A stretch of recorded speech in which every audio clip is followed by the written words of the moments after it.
Oke, standby, kamera ready, sound ready, 3, 2, 1, action.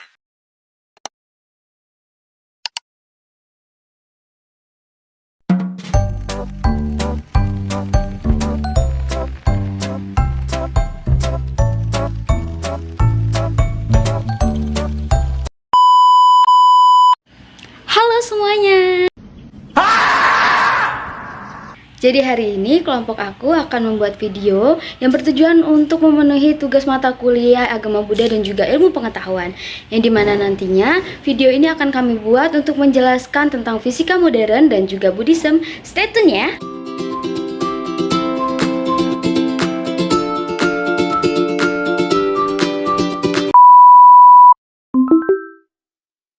Nah, apa sih fisika modern dan apa sih hubungannya sama Buddhism? Nah, jadi pertama-tama saya akan menjelaskan tentang fisika modern.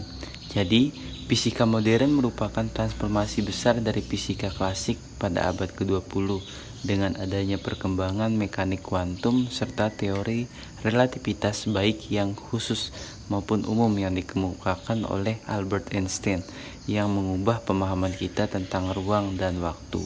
Nah, seperti yang kita tahu, kita baca tadi bahwa fisika modern ini merupakan transformasi, evolusi, perubahan dari yang dulu hukum fisika klasik yang dikembangkan oleh Isaac Newton yang kemudian akhirnya dikembangkan dan ditransformasi lagi oleh penemuan-penemuan dari Albert Einstein.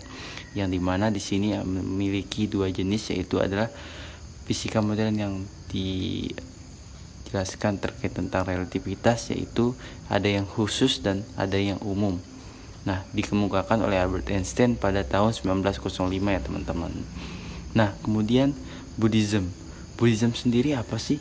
Jadi, Buddhism itu merupakan sebuah agama yang berlandaskan pada ajaran Siddhartha Gautama yang kemungkinan lahir sekitar pada abad ke-6 sebelum Masehi di Taman Lumbini dan pada saat ini merupakan agama dengan pengikut terbanyak keempat di dunia.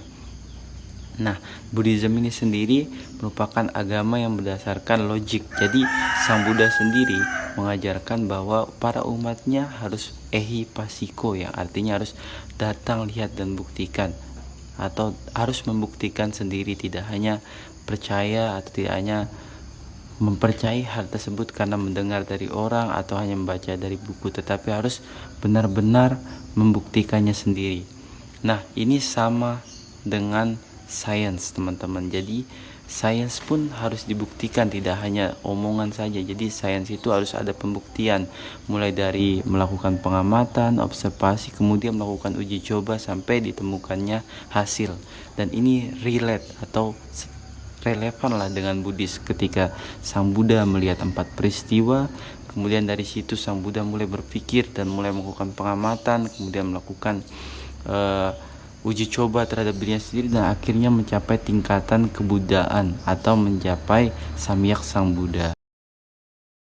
Jadi guys, pada kesempatan kali ini kita punya 3 submateri. Yang pertama adalah relativitas ruang, yang kedua adalah relativitas waktu, dan yang ketiga adalah interdependensi.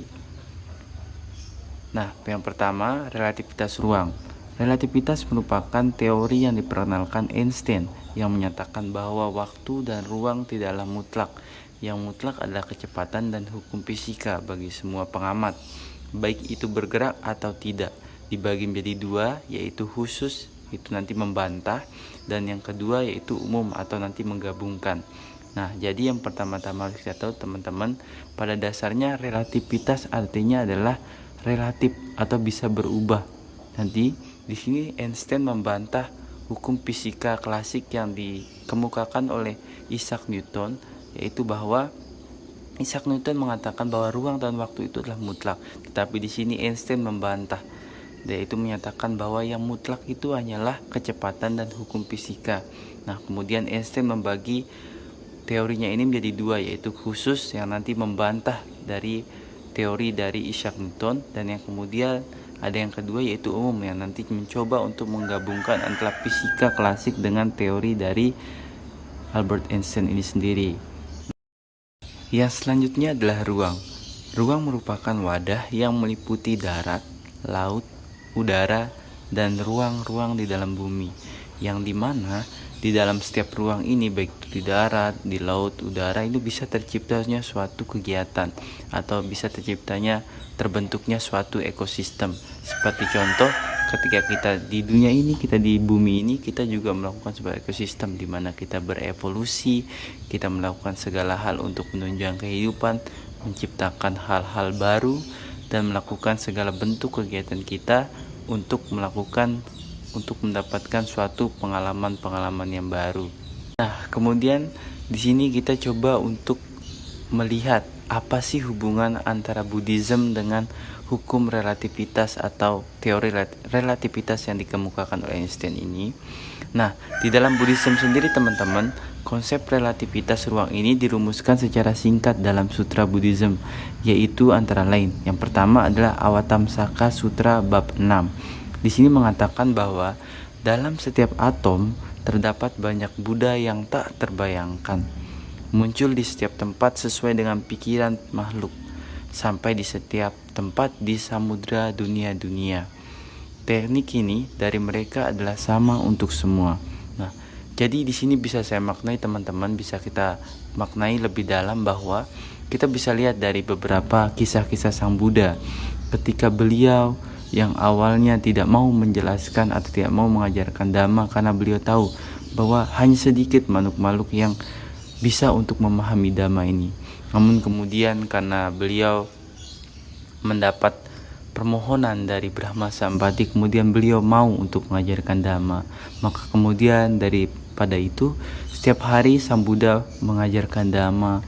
Setiap bangun tidur, kalau teman-teman memahami atau tahu tentang kisah Sang Buddha sebelum mengajarkan, Sang Buddha bermeditasi, melihat pikiran-pikiran makhluk-makhluk, semua makhluk yang ada di belahan dunia ini, yang mana yang hari ini beliau bisa bantu. Ketika beliau mengetahui bahwa makhluk itu bisa untuk mencapai kesucian pada hari itu, maka kemudian beliau akan muncul di dekat makhluk itu atau di hadapan makhluk itu untuk memberikan syair-syair Dhamma, dan kemudian makhluk itu mencapai tingkatan kesucian atau arahat. Banyak sekali kisah-kisahnya teman-teman. Salah satunya seperti kisah Anggulimala, ketika Sang Buddha tahu bahwa Anggulimala sendiri berpikir untuk membunuh ibunya untuk melengkapi kalung jarinya.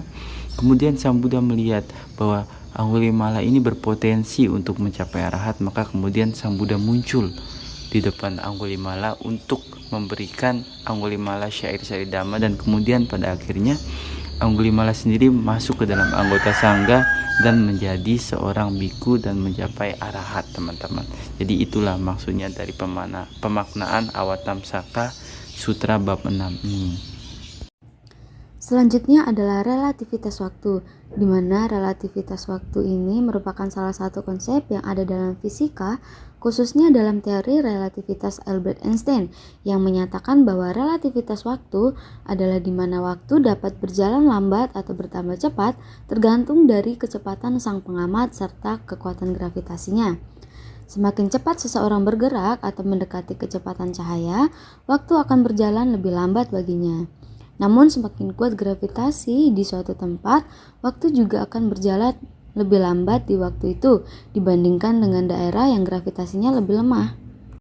Contoh paling terkenal dari relativitas waktu adalah dilatasi waktu, di mana seorang astronot yang berpergian dengan kecepatan sangat tinggi akan mengalami waktu lebih lambat dibandingkan orang yang tinggal di bumi. Ketika ia kembali, ia mungkin hanya merasa beberapa tahun telah berlalu, padahal di bumi sudah berlalu puluhan atau bahkan ratusan tahun. Hal ini disebutkan di dalam teori Albert Einstein yang pertama, relativitas waktu atau special relativity, di mana di dalam teori ini Einstein menjelaskan bahwa semakin cepat seseorang bergerak mendekati kecepatan cahaya, maka waktu akan berjalan lebih lambat baginya dibandingkan dengan pengamat yang diam. Fenomena ini dikenal dengan dilatasi waktu. Kemudian, teori yang kedua yaitu relativitas umum atau general relativity, di mana di sini Einstein menunjukkan bahwa medan gravitasi yang kuat atau seperti di dekat lubang hitam juga dapat memperlambat aliran waktu. Semakin kuat gravitasi di suatu tempat, semakin lambat pula waktu berlalu di sana dibandingkan dengan tempat yang gravitasinya lebih lemah. Ini disebut dengan dilatasi waktu gravitasi. Yang kedua adalah menurut Sir James Jeans yang mengangkat gagasan filosofis sekaligus ilmiah tentang sifat waktu dalam konteks relativitas modern, di mana dalam bukunya yakni yang berjudul The Mysterious Universe yang menyatakan bahwa setiap rangkaian peristiwa memiliki orde waktu sendiri dan adalah sulit untuk menghubungkan atau membandingkan satu sama lainnya disebabkan tidak adanya waktu standar bersama. Pernyataan yang disampaikan oleh Sir James Jeans ini sejalan dengan teori relativitas Einstein yang menunjukkan bahwa waktu bersifat relatif dan bergantung pada posisi dan kecepatan pengamat. Dengan kata lain, dua pengamat yang berada dalam kondisi gerak atau medan gravitasi yang berbeda bisa mengalami waktu secara berbeda pula, sehingga mereka mungkin tidak sepakat tentang urutan peristiwa atau lamanya waktu yang berlalu. Kemudian selanjutnya kita akan masuk ke relativitas waktu menurut pandangan ajaran agama Buddha, di mana dalam agama Buddha mendefinisikan waktu sebagai suatu pengukuran terhadap perubahan, baik secara fisik maupun perubahan yang diproyeksikan oleh mental kita.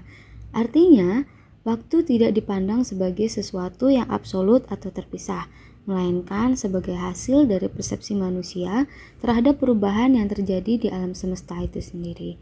Contohnya, perubahan dari masa kanak-kanak menuju usia dewasa, kemudian menua dan akhirnya meninggal dunia, dianggap sebagai bagian dari siklus alami kehidupan yang menunjukkan berlalunya waktu.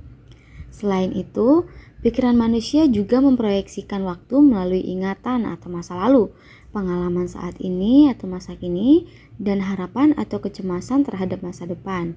Dalam ajaran Buddha itu sendiri, penekanan lebih diberikan kepada kesadaran saat ini, karena masa lalu telah berlalu dan masa depan belum tiba. Oleh karena itu, pemahaman waktu dalam Buddhism sangat erat kaitannya dengan prinsip impermanensi atau anicca, bahwa segala sesuatu selalu berubah dan tidaklah kekal. Relativitas waktu juga dapat kita amati pada perhitungan waktu di 31 alam kehidupan menurut agama Buddha, yakni yang pertama, 1 hari di alam Catumarajika sama dengan 50 tahun di alam manusia. Kemudian yang kedua, 1 hari di alam Tawatimsa sama dengan 100 tahun di alam manusia. Kemudian yang terakhir, 1 hari di alam Yama sama dengan 200 tahun di alam manusia. Perbedaan ini menggambarkan bahwa waktu tidak berjalan sama di setiap alam kehidupan. Lama atau cepatnya waktu bergantung pada tingkat eksistensi makhluk di alam tersebut. Dengan demikian, ajaran Buddha secara tidak langsung sudah mengenal konsep relativitas waktu itu sendiri, yaitu bahwa waktu tidak bersifat mutlak dan dapat berbeda tergantung pada dimensi atau alam keberadaannya.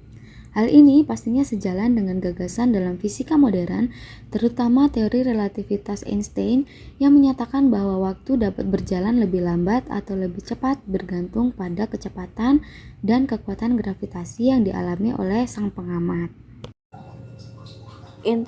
Interferensi dalam sains, yaitu konsep interferensi merupakan sebuah hubungan saling ketergantungan antar fenomena di dunia ini dalam suatu sistem.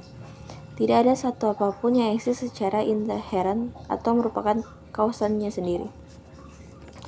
Interferensi dalam sains menurut percobaan bernama IPR oleh Einstein, Boris Podolsky, dan Nathan Ronson yang mengemukakan bahwa pada dasarnya yaitu realita tidak terpisahkan satu sama lain, dan cahaya dan juga materi memiliki sifat ganda. Dalam buku The Quantum and the Lotus, hal 65 diibaratkan seperti dewa Janus yang memiliki dua wajah yang satu menghadap ke depan dan satu ke belakang. Keduanya saling bergantungan satu sama lain. Dalam hal ini, dalam Buddhisme, interpretensi adalah pandangan yang sesuai dengan interpretensi, yaitu Paticcasamuppada, yang dirumuskan dalam dua cara, yaitu hal ini terjadi karena hal itu, yang kedua hal ini terjadi dan menghasilkan itu. Dalam Buddhisme juga dijelaskan dalam Sagara Matami Paripacca sebagai berikut.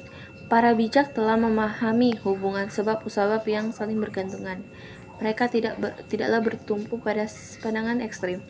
Mereka mengetahui bahwa segala sesuatu mempunyai musabab dan kondisi, dan tidak satu pun yang tanpa musabab ataupun kondisi. Berikut adalah beberapa sumber referensi yang kami dapat untuk mencari materi tentang fisika modern dan juga Buddhism pada hari ini. Bagi teman-teman yang ingin mencari tahu lebih dalam terkait materi hari ini, bisa langsung mencari di sumber-sumber yang telah kami tampilkan berikut. Jadi kesimpulan materi kita pada hari ini adalah Buddhism dan sains merupakan dua hal yang berbeda dalam norma-norma, tetapi dapat diselaraskan untuk mencari sebuah kebenaran itu sendiri. Seperti Buddhism dari sisi spiritual dan moral, sedangkan sains dari sisi empiris dan juga rasional. Keduanya dapat diselaraskan dalam upaya memahami dan mencari kebenaran tentang realitas. Seperti konsep relativitas waktu dalam sains yang dijelaskan melalui teori relativitas Einstein memiliki kemiripan dengan pemahaman waktu dalam Buddhism, seperti perbedaan waktu antar alam kehidupan. Keduanya menyadari bahwa waktu bukanlah sesuatu yang absolut, melainkan relatif dan bergantung pada kondisi tertentu.